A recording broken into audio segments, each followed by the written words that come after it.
screen, tiviting all of the nuts. We're tiviting. We're tiviting the shit. Tivit all We're tiviting all these nuts. All right, let's just get it right into this. We'll just introduce ourselves and then just fucking... That's what this is. This is a nice little warm-up. No one's going to watch it anyways. It's like the beginning, you know, when you're like a podcast first starts. No one ever watches the first episode. You put in like years and thousands of episodes and everyone's like, yeah, do you ever hear this podcast? No one ever watches the first one. Yeah. My favorite podcast, I've watched or listened to every single fucking episode except the first like 6 where the one guy is all alone and he's just recording it himself in a closet. Oh my God. Yeah. No one wants to listen to that. I mean, you kind of do maybe if you're like a hardcore fan, but like no one gives a fuck about that. Okay. No, even he's Don't like, listen to this. Anyways, so do not listen to this. Yeah, pretty much. All right. I'm Chief Mangzilla, also known as Ian. No, I'm not Ian. You're Ian. We're off to a good start. So, speaking of Ians, I am Ian. I'm also Ian Dix MTG. Oh yeah, that's right. That's the name I chose. So yeah, we're going to be talking about our cEDH decks and what makes them unique, what makes them similar to the common meta decks that we might see. And it's just this is the first episode of a podcast that like we said, no one's ever going to hear it. So until like years later.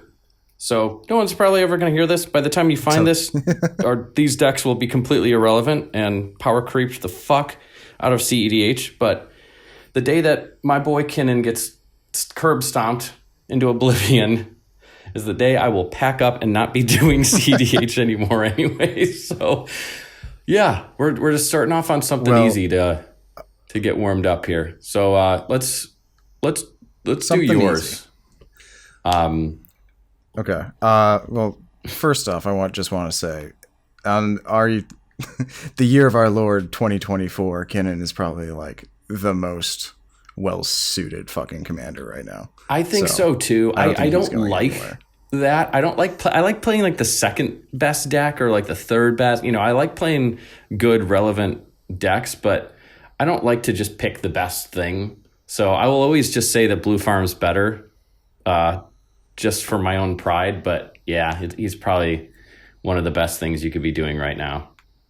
Yeah, get rid of that ad. We're not sponsored. We're not getting paid for that.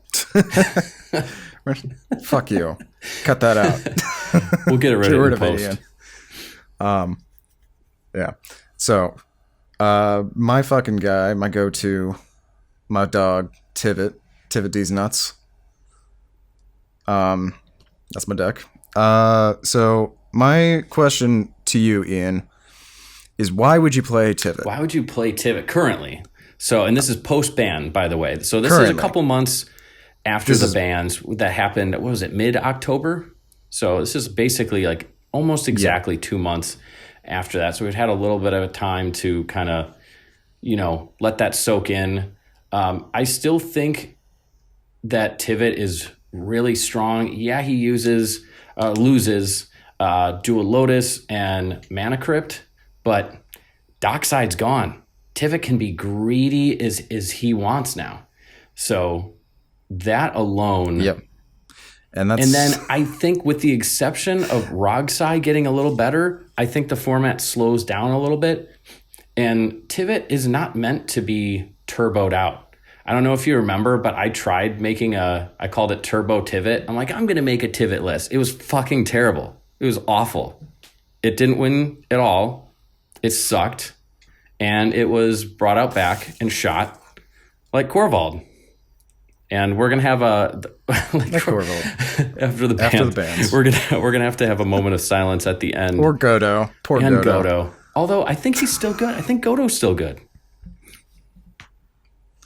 He had his time, but like Godo just like shows up out of nowhere and makes a fucking win every once in a while, and everyone's like, "Oh, Godo's back." Yeah, he's not back. He's not really back. There's just. But he can try. He can hang with the boys. So, but yeah, so that's kind of my thing. I think Tivit is actually in a good place right now. Really quick, let's look. Wasn't there a tournament recently? We were just talking about it a little bit. Was it the Big ZD one? Oh yeah, that tab's open. Yeah, the Big all ZD. The way to the right here, second place, and I think the third place was Tivit in the Big pull ZD, up the. Which was, we'll take a look at this deck later. Yeah, pull up the. There we go. Okay, so of course, yeah. See what I mean? Obviously, first place, fucking Blue Farm. Oh man. Yeah, typical. And then we've second place, and then I think you said third place because there was 2 Tivits in this. I believe is and then Tivit, yeah, and then seventh place as well. 3 top 8s. Any others in the top 16? So yeah, I mean, and then there's Kinnan. Top 16 is really he's good. Not the best thing. See, you know what's crazy? I think 16th. What's weird is everyone got so focused on Nadu. And just said, oh, yeah, Kinnan's shit now. Nadu's the Simic thing to do. And then it got banned, and everyone's like, oh, what do we do anymore? I guess we'll just pack up and leave. It's like, dude, Kinnan has always been there. He's always been there. He was honestly, the moment he was printed in Ikoria, I didn't play cEDH back then, but I was like, I actually pulled him in my, like a box that I split with someone. And I'm like, I think I'm going to keep this guy. He looks like he's busted. And then like a year later, when people were kind of talking about him and, oh, he's not that good anymore. It's just the one trick pony with Basalt. I started messing around with him, and yeah, the rest is history. He's been my go-to deck for a long time now. Probably like 4 years, 3-4 years or something. Yeah, he is. Yeah, you have not changed much. Like, you switch decks every once in a while, but you just keep that one together all the time. Yeah. Actually, my first one was Corvald, so that's why also the bannings was so sad. My first cEDH deck was Corvald, and then my first tournament, they didn't do Swiss rounds, and it was just single elimination. I sat down, and I'm like, dude, turn 2 Corvald. And I'm like, dude, I'm going to have a turn 3 Adnaz or Pier or something. It was something crazy. I'm like, dude, we are going off. And the guy destroys my Corvald and my Mana Vault. So I'm like, oh, man, I don't think I can get him back out. And then just goes off. I'm like, well, fucking Blue Farm for you. And I'm like, I'm fucked. And yeah, I was gone. I was like, cEDH sucks. And then I found Swiss rounds, and it's like, okay, the store I was playing at started doing Swiss rounds, which was obviously the better choice. But yeah, we can eventually get into our cEDH journeys at some other point. But yeah, let's look at Tivit. So, okay, let's pull up a comparison. A fun point. Go ahead. The only other Esper commanders you could play, and I looked this up. If you go to cEDH Decklist database, they've got Zer the Enchanter, Malcolm and Timna, and they don't even have Master of Keys, but I would add Master of Keys on that. No Rafine? They should fucking... No Rafine, the other Sphinx? I mean, you could also run Rafine, but like those are your Esper commanders. This guy, though... I think he's... So wait, you want to compare? Yeah, just because it's a good talking point. Because a lot of people have seen Tivit lists, but I want to talk about the stuff unique to your list. So, unique to my list specifically, I run a Luris combo with, if everyone doesn't know, it's Luris and Displacer Kitten with Lotus Petal. And you can loop casting the Lotus Petal, flickering the Luris, and then sacrificing it and it's just a way of creating infinite mana.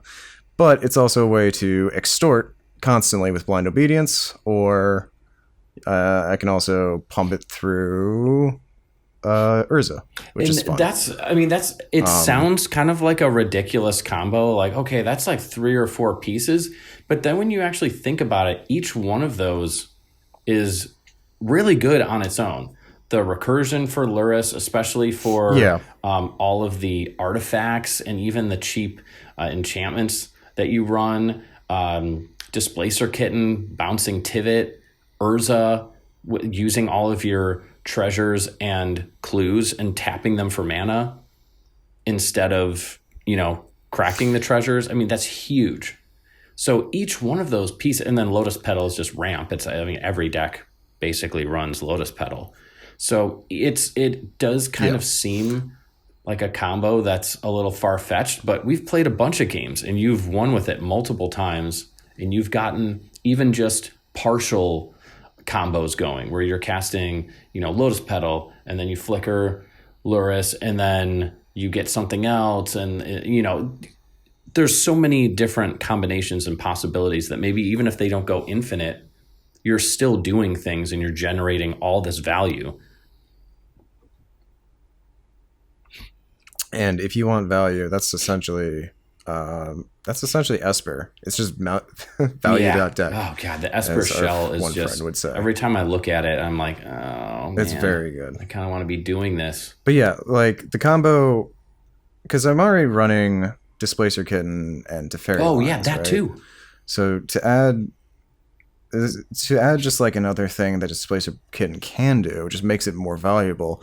Plus, besides Luris, everything is already going to be like on the field. And then with that, I have an intuition line, which is nice. So I can guarantee getting my time sieve out. And that's with Savine's Reclamation and Luris. So, like, Luris has 2 parts in the deck, which is nice. And I think, is it this list?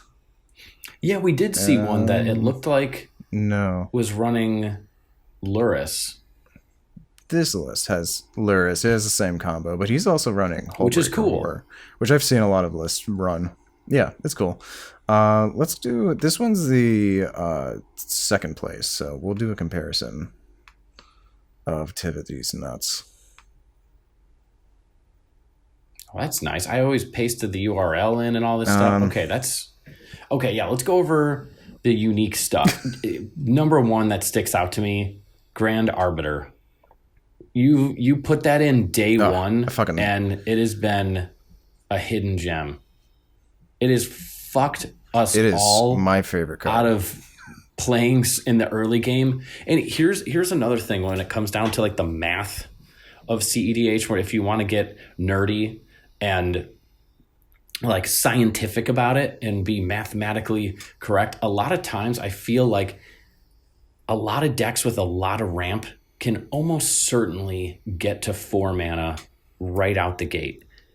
And then you get to 4 mana and it's ramp for Tivit. You automatically, next turn, you for sure have Tivit if you get this out. Oh, yeah. Unless you use some sort of ritual. No, I've been like trying to slow down my Tivit gameplay, sort of, by like not casting Tivit until I have like a guaranteed win, or unless it's like I absolutely need Tivit out, sort of thing. So Grand Arbiter is nice to just get him out cheaply, but very rarely do I now do like turn 3 Grand Arbiter, turn 4 Tivit, or something like that. True. But Grand Arbiter is nice to slow down the game state, making everyone pay 1 more, and then making all of my spells cost less is a plus. Yeah, it's ramp. Talisman of Hierarchy, I've noticed no one fucking runs into it unless you don't have a Mox Diamond, which I don't in this list, so that's why I run Talisman of Hierarchy. And it's not bad having a more, you're not going down on card advantage, because now everyone's getting so greedy with the lands and the mana bases that we're like, well, let's cut down to 27 and then 26 and 20. I mean, dude, some lists, and I don't know about Tivit, but some Kinnan lists are running like 25, 24 fucking lands, and the turbo decks it's just getting to the point where it's not like we've seen a major increase in the amount of 0-drop artifacts to replace them. People are just getting fucking greedy. If anything, we've seen a decrease because of the bans. Yeah.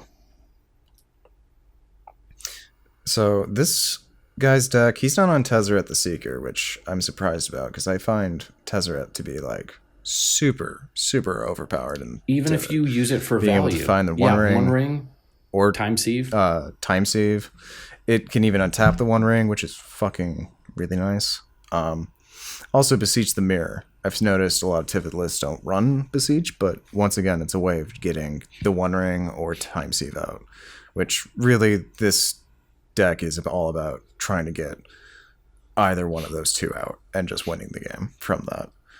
I mean, yeah. Whoa, go back up. but- What the fuck? Days? Now that's an interesting one. Yeah, Days. I originally had, what was it, Fierce Guardianship? Oh, but you slowed down your I realized I didn't want Tivit out your all the Tivit play, so it makes sense that you probably won't have Tivit out until the end game. Is this to stop maybe like early Adnaz?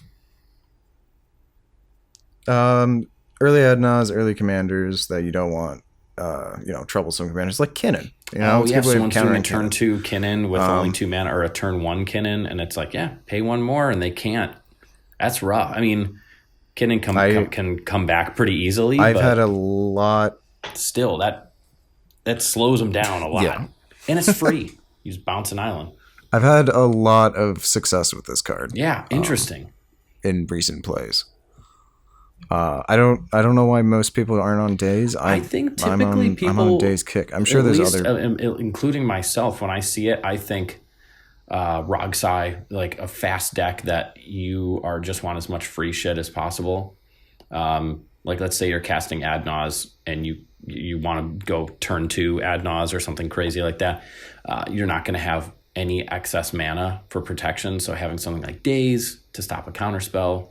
But no, that's interesting. You're almost reverse engineering it and using it against the turbo decks. What the hell is Disruptor Flute? Yeah. I've never even heard of that.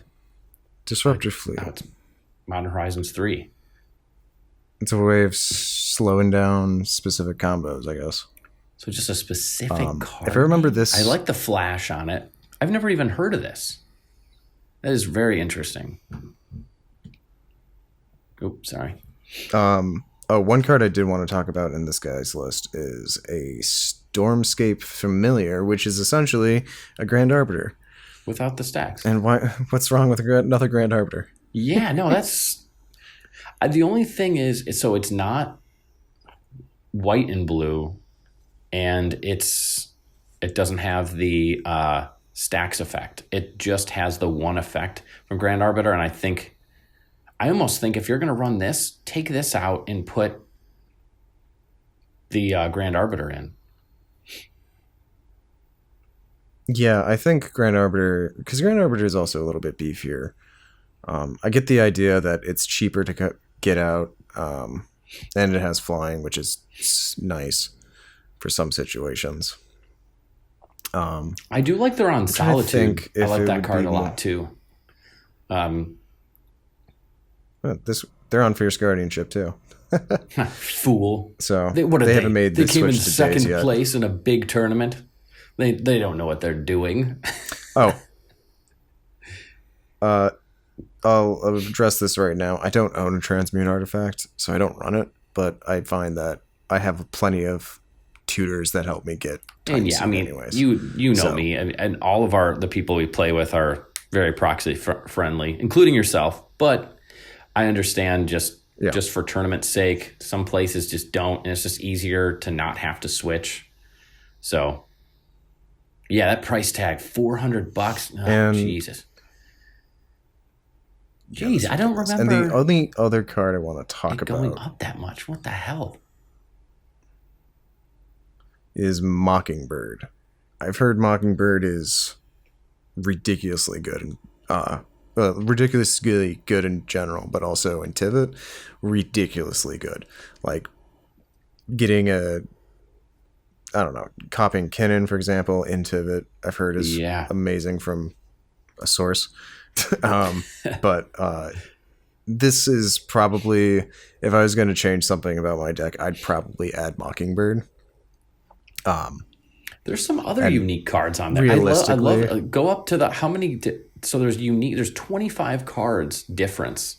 Honestly, and it just goes to show when a lot of times people say that don't know cEDH that well are like, yeah, it's basically just net decking and it's, the same 95 cards and there's 5 cards unique. I mean, even just between Tivit lists, 25 unique cards in each of your decks that aren't shared. This guy's running just straight up counterspell. Honestly, if the format's slowing down, that's interesting. And sometimes people do they not have a mana drain? Oh yeah, no, you guys both run mana drain, right? No, we both run under mana drain. Hold on, let's go look at the cards that we both share. Maybe they just because this is essentially everything they possibly could. Maybe they're like, I don't want to screw around and only counter a certain type of spell. All right. Yeah, when we're both on Urza, which I've seen Urza because after the Dockside ban, picking up a lot of traction in Tivit. So I'm on the Urza train. You should too. Everyone should be. Yep. And that's a sick wondering. All right. I'm wondering what's the comparison of this one to my deck, and then after that I'm just curious about. Yeah, no, let's check it out. It is. Can you do 3-way comparisons or no? I don't think so, but it'll still give us an idea. See, yeah, about 25. 25 card difference again. Yeah. And you have Steel Enchantment. Yeah, usually with the amount of blue and the Ristic and the Mystic, and now there's some other things. I don't know if I haven't checked. Is Trouble in Pairs, has that been seeing enough play? In Tivit, not lists? necessarily yes. Tivit, but just a in very general. Good I mean, it performed extremely well for me when I've played it. Oh yeah, see, they're running Trouble in Pairs. It's a fantastic card, and it ironically shuts down Tivit too, which is funny. Yeah, or at least. And they're on Vexing Bauble, which is nice. They're also on Dam, which was skeptical on Dam. I love Dam. So the few things I would change about my deck, yeah, I might add Dam and Languish and some other board wipes just to keep the field a little bit more controlled. But really, I like where my they've got. I have a lot of. Are they on Counterbalance and Senseis? I saw Top down there. Yeah. Yeah. We're both on Counterbalance. So they're on Senseis. I'm not on Senseis. I don't really like Senseis. Yeah, it's kind of. I feel like it can be really good. Maybe it works with their deck because they have some other unique things like they have Windfall. They've got Spell Pierce. It almost looks like they're going a little faster. They've got some unique stuff here, but. Senseis can almost take up your attention. It's interesting. And mana, because you're like, I can just tap this and then draw this, and then you're kind of just. It can be like you're not investing that much mana, but it's almost like a stacks piece against you. But you can also use it really well and dig deeper. So you have to use it really well. I'll put it that way. But a player who isn't good can almost. 1 mana a turn stacks themselves because they keep activating it and doing nothing. And all right, yeah, there's that other new card real quick. Aven Interrupter. Aven from Graveyards. It's pretty a nice sick. Exile target spell, so it's cast a sorcery on a later turn. So you could do it as it's basically a counter spell. It can shut it down. Someone does a counter spell, you just flash this in and it just is gone. And then, you can cast it at sorcery speed and it's useless. And then you've got that stacks effect that shuts down, Underworld Breach stuff. And so it's interesting. Yeah, I just love the Esper shell has so many options. Obnixilus as well. Yeah, it shuts down that too. Yeah. This one I just recently saw, probably in this list. But it's interesting, especially shutting down mainly Underworld Breach. That's a huge win. I think this one in particular was very big on board wipes because there's quite a few in this one. And they're also running Soul Partition, which is a fantastic card. I'm not gonna lie. Yeah. Spellcast, but yeah, that's but yeah, right. if you like a grindy game and playing a bunch of value cards, if you like drawing a bunch of cards and controlling the board, Tivit is the deck for you, I think. And what else are you going to run in Esper? Bazaar? Yeah. Sure. Or you can run his baby brother, Rafine, which I actually have a Rafine list that I'm kind of working on. And I know we've played a couple games. It sometimes works, but I don't know. He clearly just wants to be Tivit, but he has to do his own strategy, and it sucks in comparison. Plus, at the end of the day, Tivit is, what is he, a 6'5", right? Flyer? Yeah. This is 6'6". Yeah. Dude, that's... There's no view here, but yeah, he's at 6'6". He's a beefy boy. Yeah.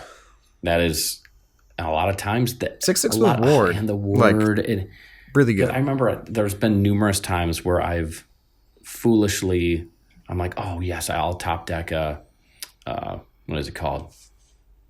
Gilded Drake. And I'm like, oh hell yeah. And then I cast it and you're like, oh, are you going to pay the Ward cost? I'm like, well, fuck. Nope. Or you pay 5 just to steal a Tivit, which is still worth it in my opinion. 100%. But yeah, it's rough. It's that board thing makes it one. You have to either counter it or he's probably going to stay because board wipes just aren't prevalent in cEDH. I wouldn't be surprised if they start kind of creeping up just with how many creatures. We are in a mid-range hell right now. Mid-range purgatory, whatever you want to call it. So I wanted to go off of your Gilded Drake thing. That is why I run Touch the Spirit Realm. Is specifically for Gilded because I've had my Tivit stolen so many times. It's funny that we've run counter, and it's just nice to channel this. Since we play so much, we run cards to counter common strategies. But I mean, every Kinnan list and a bunch of other lists are going to be running Gilded Drake, so it's a very relevant threat to be prepared for, and it's just a good card in general. Yeah. It's a great card for it's a great way of stopping your opponents from doing something either from its channel effect or its actual ability. Like it's a solid card. But yeah, that's Tivit. Let's move on to your favorite deck, Kinnan. Oh, my bestest boy. The bestest boy. Yeah, he's done very well for me. I don't have any big tournaments or anything under my belt, but yeah, I've just won a lot of locals with him, and that at that one store that you've came down and visited before, and yeah, people started being like, "Oh, are you gonna bring Kinnan again?" And I bring something else, and they're like, "Oh, thank God." I think I've won numerous ones with Kinnan or placed second, and then I had a little bruised Thrasios kick, which basically was like secret commander for Kinnan because I got Kinnan out and won with Basalt so much. But yeah, enough stroking my own ego. It's one thing to win at the locals. Don't have any major tournaments under my belt, so I'm a loser, just like the rest of us. All right, so no, don't say that. Oh, is it? So. It's not true. It's not true? No, really, you mean it? So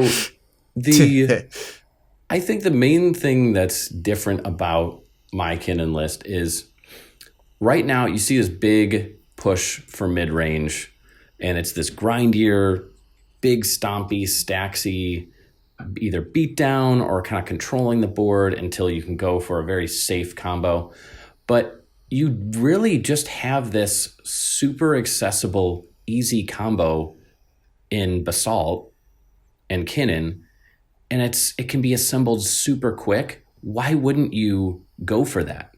So, I mean, that's actually initially the early iterations of Kinnan when it first came out were all turbo Basalt lists. It was just people trying to get it out as fast as possible, it became very fragile, and people are able to kind of counter it really easily.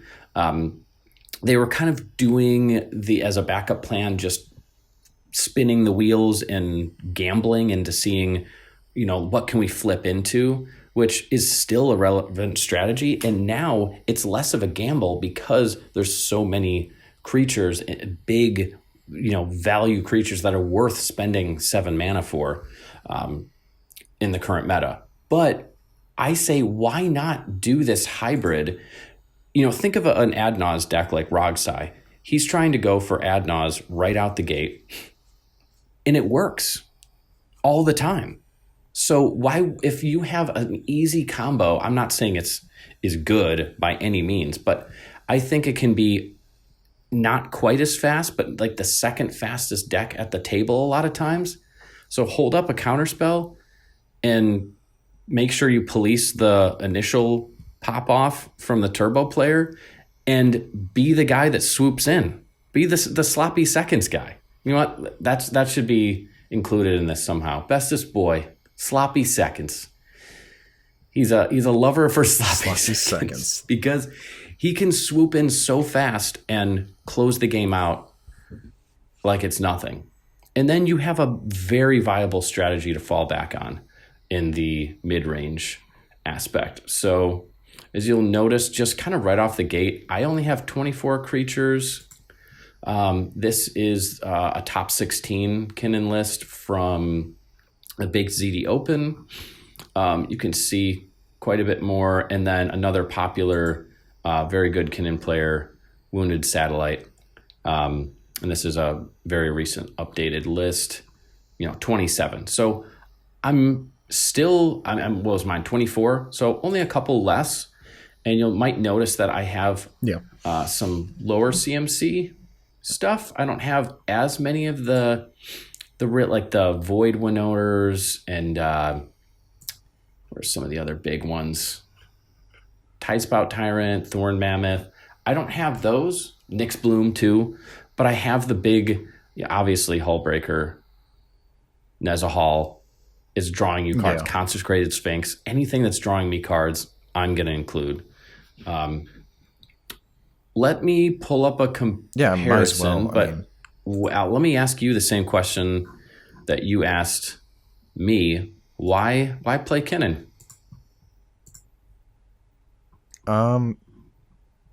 So I'm just going to go off of based on gameplays we've had of you getting Kinnan out probably turn 1, and then turn 2 you get out so much goddamn ramp and you're able to get Basalt out, and then all of a sudden turn 3 you're fucking pushing a win, and I'm like, I've got to stop you somehow.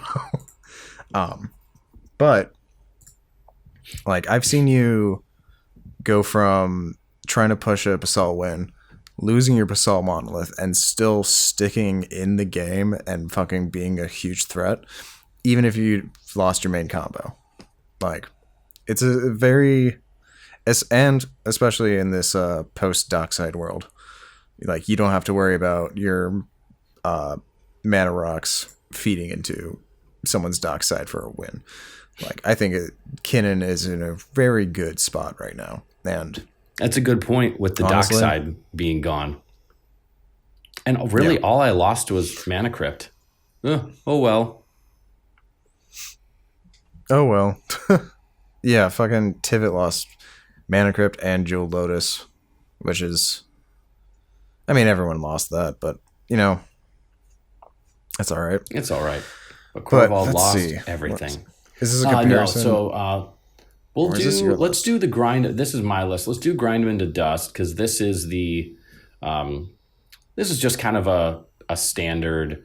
This is the one that everyone kind of based he's one of the first people, along with Tyler from Play to Win. They both have this really grindy, big, control-y decks that are just super oppressive. But yeah, let's see what's unique to mine. So Sylvan Library is something, since the One Ring came out, I actually pulled it out But then I put it back in. I'm like, in the early game, it's so useful. And even in late game, if it's good, I'll put it this way. If it's going to the late game, this is a good draw for me, actually, because we're already in a stalled out state. So I know a lot of people say, oh, it doesn't do anything until the next round. It's not a ristic. People aren't going to waste their time targeting it as much. And in a big mana deck like Kinnan, 2 mana, whatever. If I lose it, I lose it. I really like the new Volatile Storm Drake. It's basically just another Gilded Drake with a little bit. Obviously, there's a little bit of a downside, and is you can't if you can't pay, if it's more than 4 CMC, you can't keep it. But then it's removal. It flips off a Kinnan. Yeah, I don't really see that as a downside. I mean, it's just take someone's thing and then fucking sacrifice it. It's perfect. Exactly. You'll notice I run a bit more tutors. So like I don't see many lists that all run Sylvan Tutor, but yes, it's a worse Worldly Tutor because it's sorcery speed, but there's been so many times where, so this is what will happen. Early game, I'm going for Basalt. I mean, half the time that just works. Half the time people are like, oh shit, we just weren't prepared. Especially now, if you sit at a table, people are like, oh, they're going to do this big stompy thing.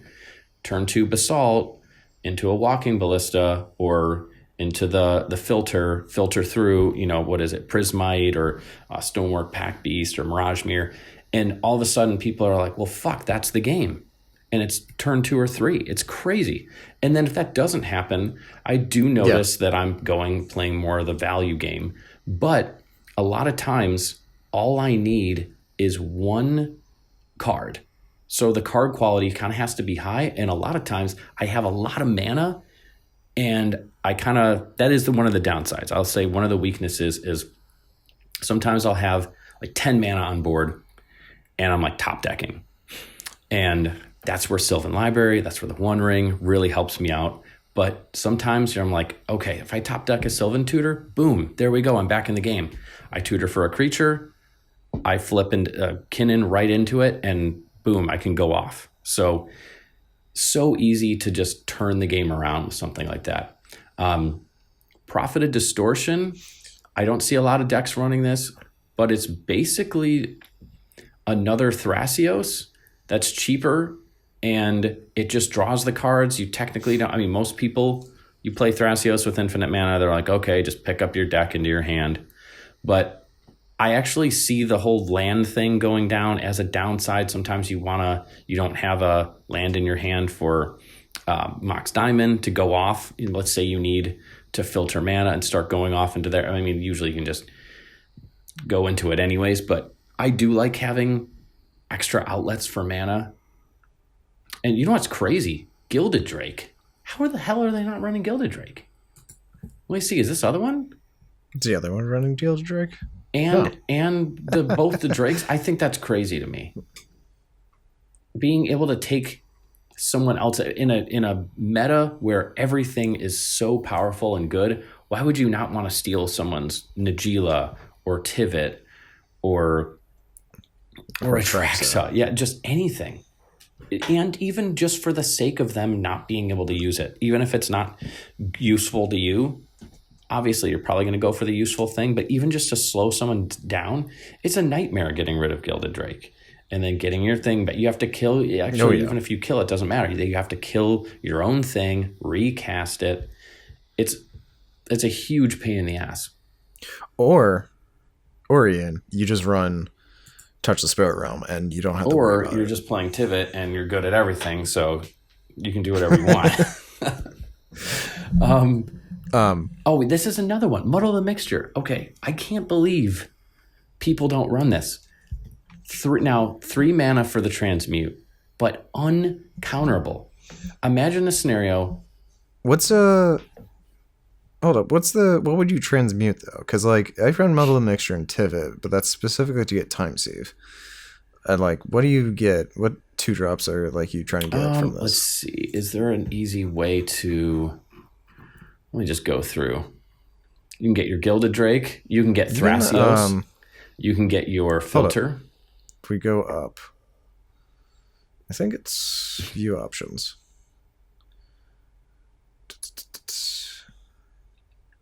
Sort by type. Mana value. No. There we Sort by mana value. There we go. So there's another one that's more important, but so you're never going to tutor for like an artifact or something like that, but you can tutor for a Cyclonic Rift. If you're in a desperate scenario, you can get a Gilded Drake, you can get a clone, you can get another tutor. I've literally done that. You can get a removal. You can get Thrasios. You can get a draw engine, a Thrasios. A lot of times I will have Basalt and infinite mana, and I only have a couple more colored left. And I'm like, oh, I can transmute this and get the Prismite, and now I can filter until, and just go off from there. It's not the best use of it, but you'll see the next thing that I run also with transmute, Drift of Phantasms. It looks like a useless card. It's just gets you for Basalt or Mirage Mirror. Actually, there's probably other uses too, because I know I've used it for other things.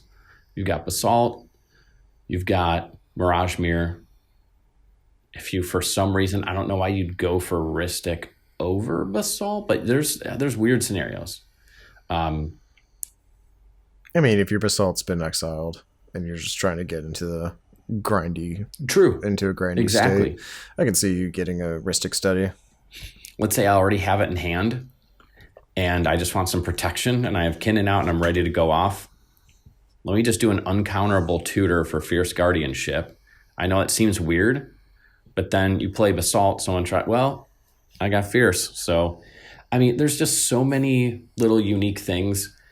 I love the transmute, the channel abilities, anything that's uncounterable is just, I love that. Counter spells are rampant in the meta, in the format, just in general.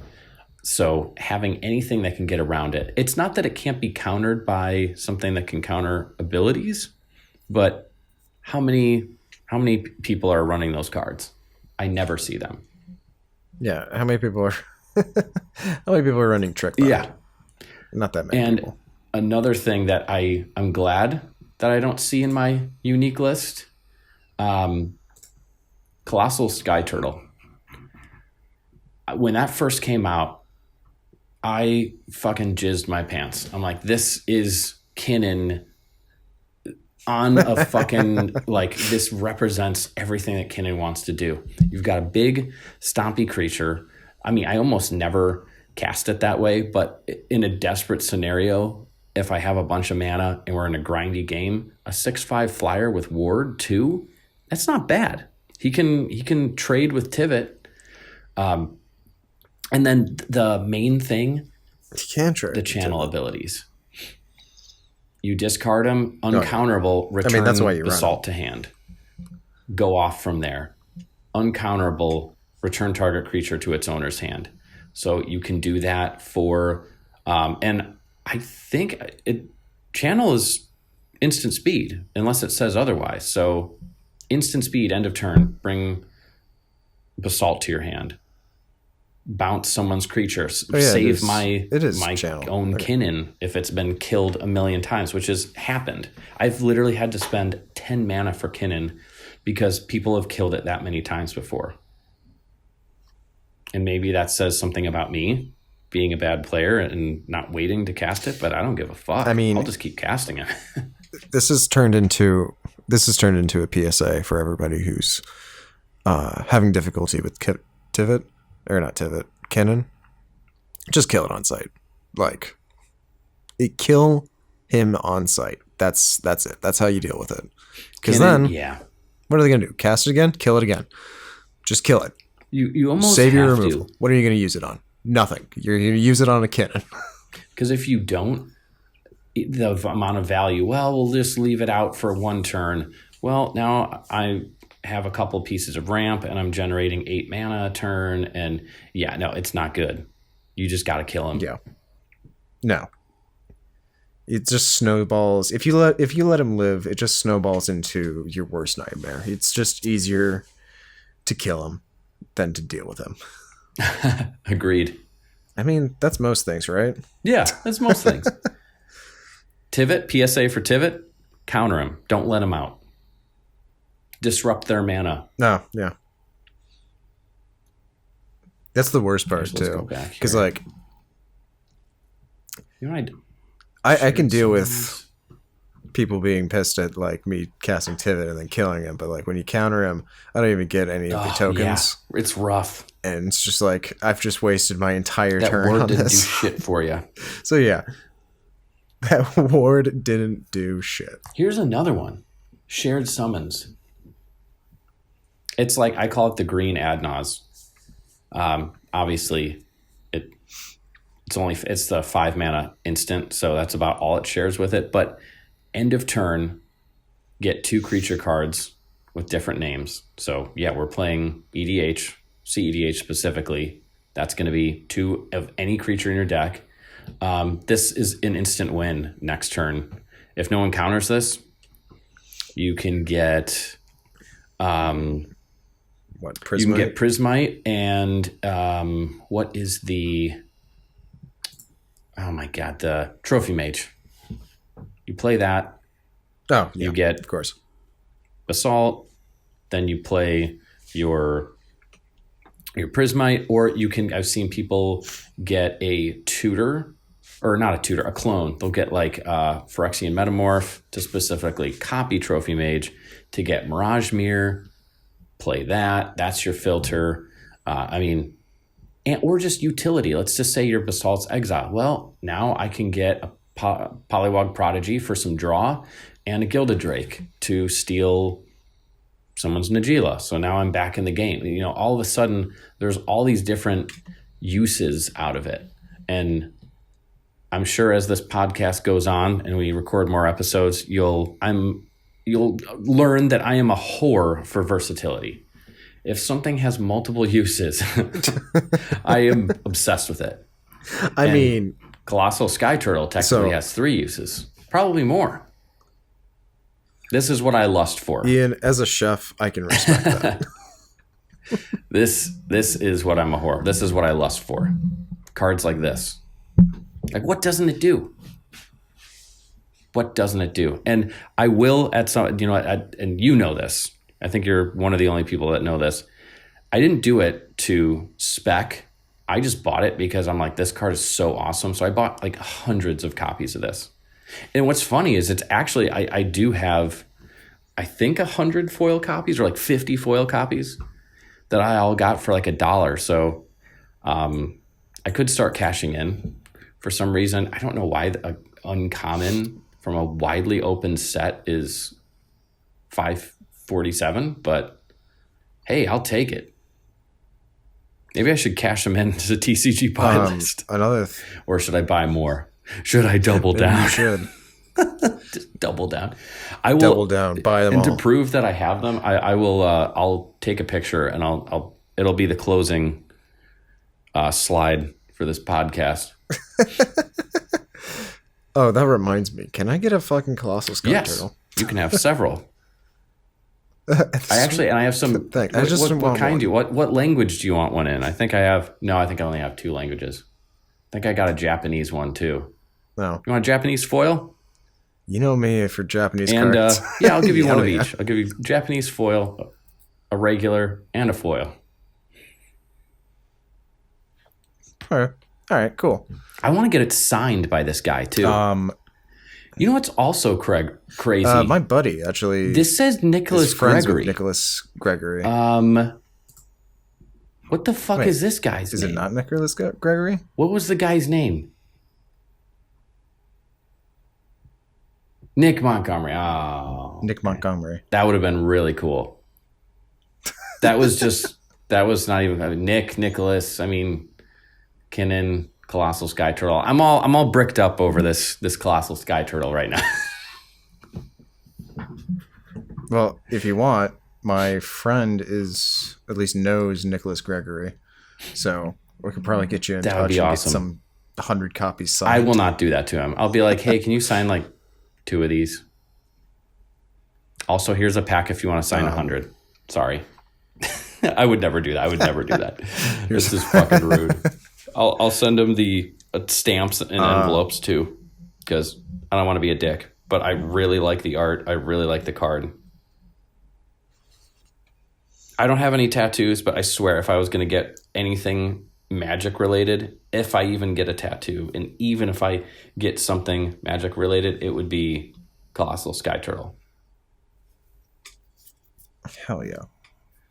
I'm actually surprised you're not on Enduring Vitality. That's a good I've heard great things with that one. Point. I was actually going to start talking about cards that, because you were kind of doing that too, and I'm like, yeah, I was noticing, because leading up to this, I just kind of looked at took inventory, and definitely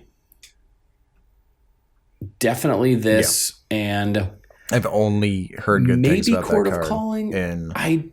The only thing is sometimes.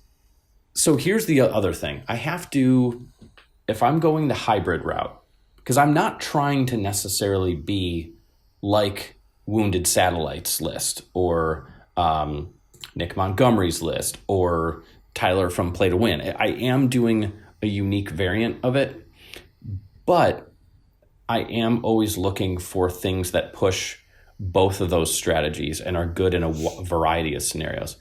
I like, it's not too expensive and Kinnan can afford it. 2 green mana. Okay, cool. It's a mana dork in itself, and it turns all of my other creatures into mana dorks. The only other thing is I do kind of have a little bit of a disparity between, you'll see I have a lot of these cheap creatures, which are already mana dorks.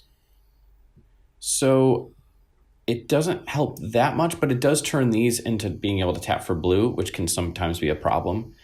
And then something like this I could at least use. And then I don't really ever want to tap my bigger ones, but some of the middle of the road value stuff like this and this, I might want to tap. So it's definitely on my sideboard. Also Spellskite. I know a lot of lists use that, and just being able to protect your Kinnan. You can also flip into it at instant speed. But anyways, you can use Spellskite to changing the target away from Kinnan. I do like that you can flip into it, but it's also like I'm spending a bunch of mana. I do like the versatility. You can also you can use it for artifact hate as well. Yeah. And it's an ability, so like you can change the target of someone's Manglehorn to Spellskite. That's true, which is a valid target. So there's things. I mean, we've learned about valid targets, apparently. Yeah, we've learned a lot about this. Nyxbloom Ancient. Since I'm not going for a grindy thing, a 5/5 trampler. It's just I need more draw engines to get me into the game more so than more mana. So it's not completely out of the question, but it's definitely just not a card I'm running right now.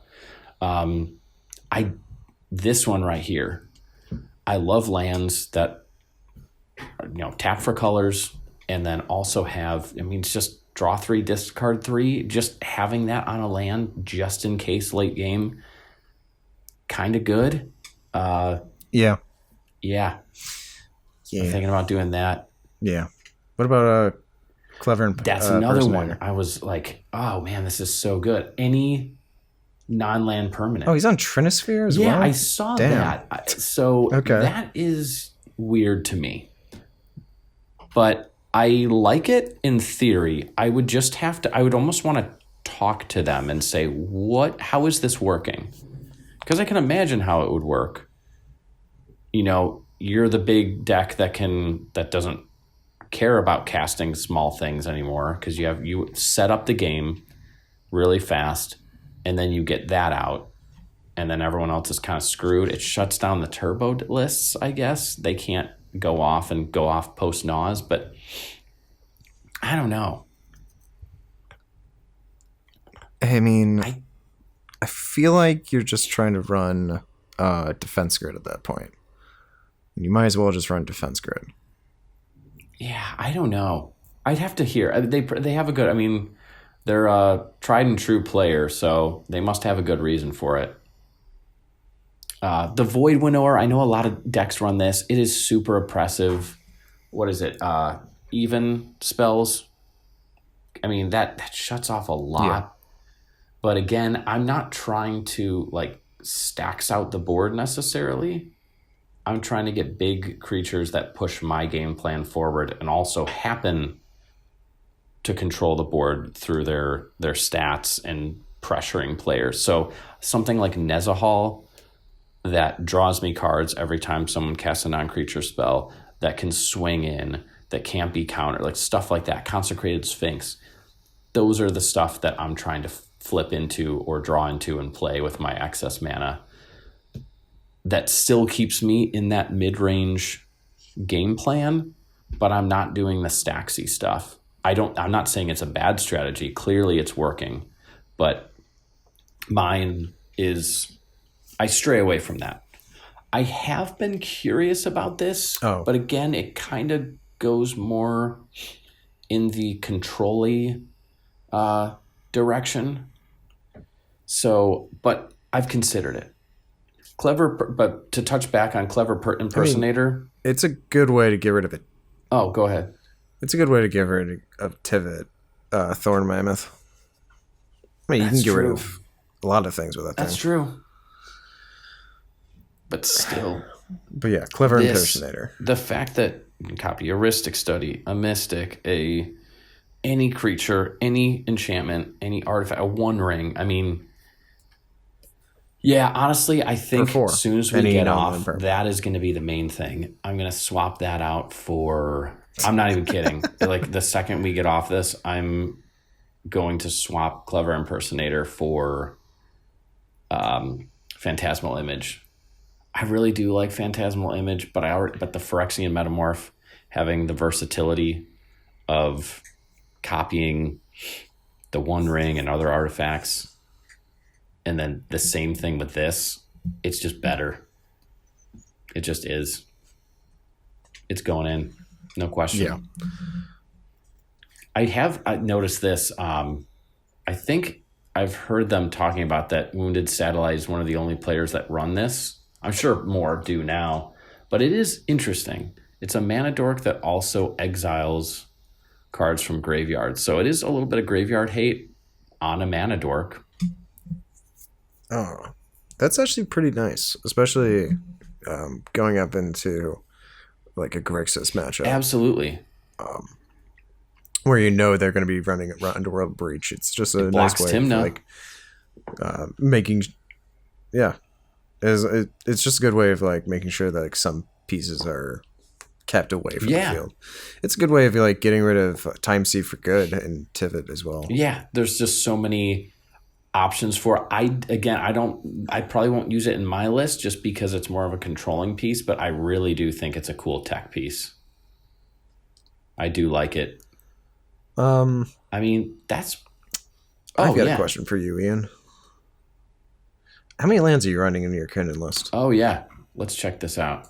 Probably 27.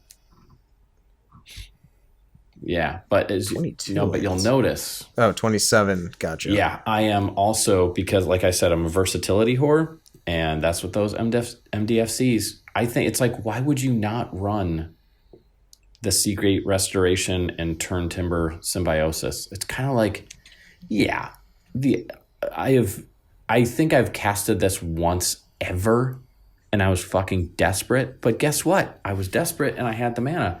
And 99 times out of 100, it's a forest. And this is maybe like 9 times out of 10, it's a forest. But you can also draw a shitload. And a lot of times, like I've said, I have a shitload of mana and not enough cards in my hand. And I just need like to draw that one crucial piece. I cast this, and I guess that it is a little bit, I did kind of contradict myself a little bit, because if I don't have a lot of cards in hand, I mean, let's just say, technically you could spend 7 mana and only draw 1 card. But why would you do that? You probably wouldn't do that. Yeah. This is basically, it's just an island. It's probably also More so 95 to 99 times out of 100. But why wouldn't you? It's 3 life for an untapped land. Who cares? I say, why not? Who fucking cares? But trying to think. All right. Is there anything else you wanted to say about your list? No, I don't think Kinnan there's anything. Yeah, I'm on Tezzeret too, but who isn't? I think everyone's on this now in Kinnan. 2 counter spells that counter, or I guess it's basically like 2 negates for 1 mana because it has persist and you can flip into it. That's really useful.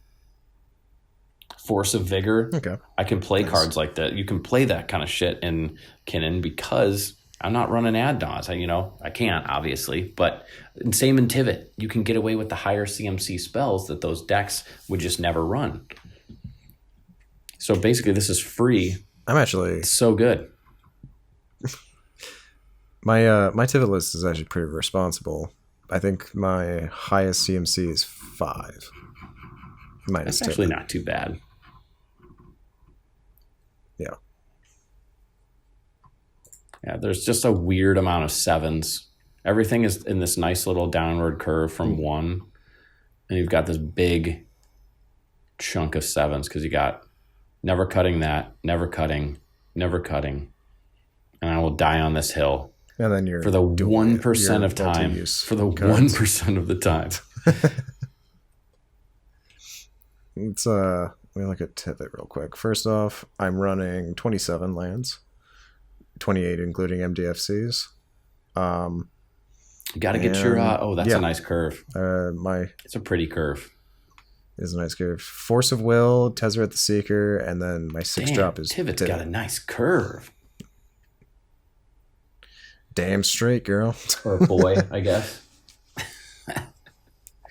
Wait, I just read. So, what are those weird little orbs flying in front of Tivit? Is he pondering orbs? What do you mean? Right now, there's on the art. There's 3 orbs. Is he pondering? Oh yeah, is that all? He's totally pondering. Orbs. Yeah, let's dude. go to the bigger picture right here. He's pondering shit. Those might be the secrets that he's selling. The secret is he's just been pondering this whole time. Also, I can't remember the artist's name. I don't want to say it, but I've seen somebody, I think it was Gold Sabretooth, who changed his face to the Chad meme face. Hilarious. I really want to get that on a playmat. Oh yeah, or just get an artist proof. Get someone to paint it on or something. People will do it. Not a sponsor. Just a cool guy. Just a cool Gold guy. Sabretooth. But yeah, I think that's it. That's good. What are we at? Like an hour runtime? All right, well, roughly? That's perfect. That's perfect. Fuck yeah. Well, it was a fucking pleasure doing this. Yeah, that is perfect. First one down. It's only uphill from here. All right. I meant actually that's a terrible thing. Right, it only gets better from here, but it's it's only uphill from here. It's gonna life is just gonna be shit, and it's only downhill, man. It's gonna take a toll on us, man. It's brutal. All right, dude. All right, we're keeping this in, but maybe some outro. We'll figure something out.